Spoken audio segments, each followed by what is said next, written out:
All right, so here I am with Bear, and just kind of he's going home, I believe, tomorrow. So just kind of an update. This is actually a really good greeting, as you can see. He's very engaged and wants to come out. However, there are times when I do come in and he's pulled back into a crate and we got the shaking and everything going on, and you see a lot of timidity, which you didn't really see obviously in the beginning. And that is because he was very short fused basically, and so he was always on that guard to go into that fight. So it's really not uncommon that when you kind of address this major chunk of the behavior, which was a condition he was kind of pushed into by the former owner, that's kind of his deal. He's always kind of on guard. Now that's subsided a fair amount, but there are times where he does get nervous and he starts growling and he starts lifting his lips and showing teeth, and he's kind of keeping his head very low. But he hasn't lashed out at me because I'm very cognizant of when he's going through that sort of emotional state. I know it's just an old habit, and so I don't take it personally. Now, when he growls, some people say, do you correct growling? I don't necessarily would say correcting it as much as trying to interrupt it. And so for an instant with him, if he starts growling, depends on what I'm doing. He doesn't have a remote collar on, so what do I do when he growls? Because I can't interrupt it with a collar tap, just like a cadence. And so I have to figure out ways to kind of diffuse that, So we'll see what, in this threshold and in the kennel, this is where he becomes, more of, goes into more of his protective state. But see, like this is totally fine. For him to come into me, this is great, but this doesn't happen all the time. Sometimes he feels a certain way about me and he doesn't want to come in, so he'll stay way back. So, part of what I have to do is always kind of put my hand out and kind of just touch him, in certain areas where it triggers him to move forward. That's generally going to be right here behind the ears and right here in the chest, and then I can come in underneath his jawline here, and that tends to move him forward. So now I have a much easier time putting on the leash. Wait, he can't come out. And that is something that if you put too much pressure on him, can get him to become nervous again and start to growl. And so then basically in that situation, what I do is I kind of recycle him. Now that I have a leash on him, if he came out and he started growling here, then I would just recycle him. I would just bring him out, cycle him back into the crate, and we'd work on building this connection at the threshold again. And I can easily say, well, just take him out of the crate, and why do everything there at the threshold? Well, this is where the biggest trigger was, is at the threshold. So here he's nervous with me just putting the collar on, right? Let's go. So we get good eye contact, I let him out. Right. So what my other point was, see, like in here in this situation, you think, oh, he's totally fine here, but right there, he's nervous because I'm reaching in, I'm putting pressure. This guy is really, really sensitive to pressure, leash pressure, just anything that makes him nervous. Teaching him to get onto a place initially, if I put pressure on the leash, he would blow up. So he's very much lived in a defense sort of mechanism. So anytime he feels threatened, his go-to is to do that, to go into the fight or warn you that he's going into a fight by the growling. Now, if he starts growling and he has an e-collar on, sometimes I might just give him a little bump, and it's on like level 4, and you'll just see him kind of soften. That's all I'm looking for. And so some say, well, you're correcting him with the e-collar. you know, call it what you want, but you know, I'm not seeing any timidity from it when I do it. All I do is all I see from him is just him kind of, his gums are lifted up, his lips are lifted up, and as I give him a couple, taps on it, I'll see everything soften, but then my hand and everything is still here. So he starts to learn that, okay, there's no threat. So I'm just trying to interrupt that growling. I'm not trying to punish it or correct it. That can actually push him into, the wrong direction. And so, but anyways, and, so we've done all of our other stuff. Bear, as far as Bear, let's go. Come here, Casa. Bear, Casa.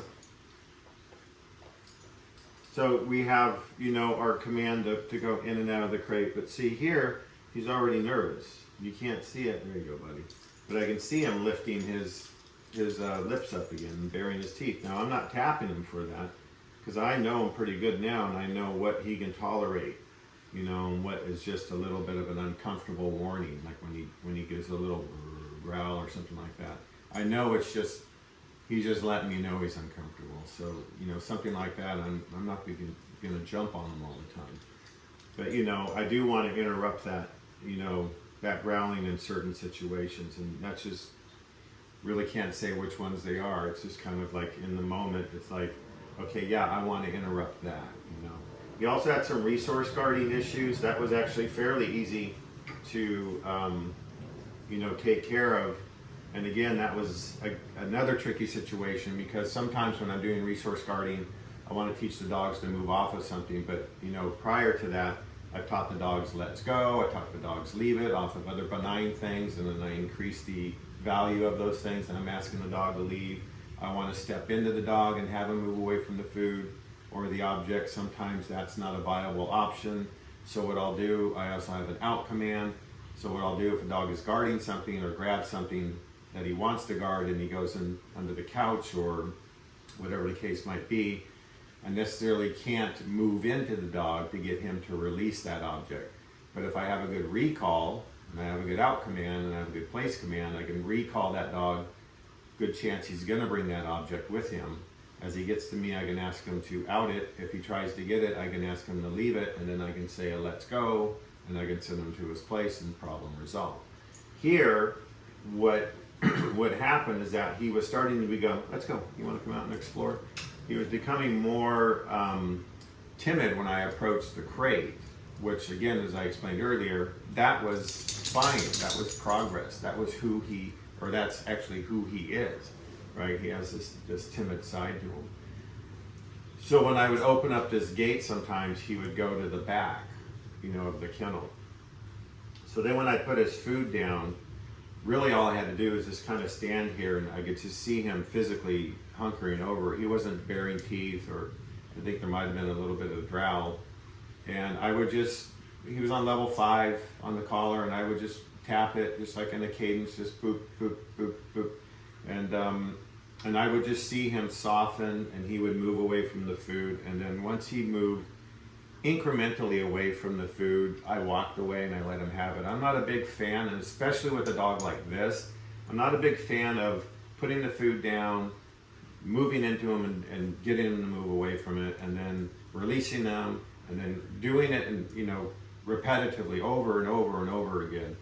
Especially if it's a dog that's a resource guarder, and just in general, I think it's just too much. You're putting too much stress on the dog at a time where the dog should just be able to eat and and enjoy that time. But understand that we need to address those situations. And I think for Bear, once per feeding session was enough for him, because each time I did it, he moved incrementally further from the bowl, and then he moved all the way to the back of the crate once I put the bowl down, and then he would sit down and give me eye contact. And then I can't give him a release because again, he's so timid, he's learning all these things, that I basically just say, okay, he's giving me the eye contact, close the crate and walk away. And so now we're getting in a situation where I put the food in, I ask him to wait, he gives me eye contact, I walk away. I really don't go and challenge him anymore. I can ask him to move off of it, and he does. But you can also start creating a side effect of the fact that the dog won't go and eat because, you have ran him through that so many times that now you've pushed the stress, which is fine, stress is okay, but now you've created some sort of distress to the feeding situation.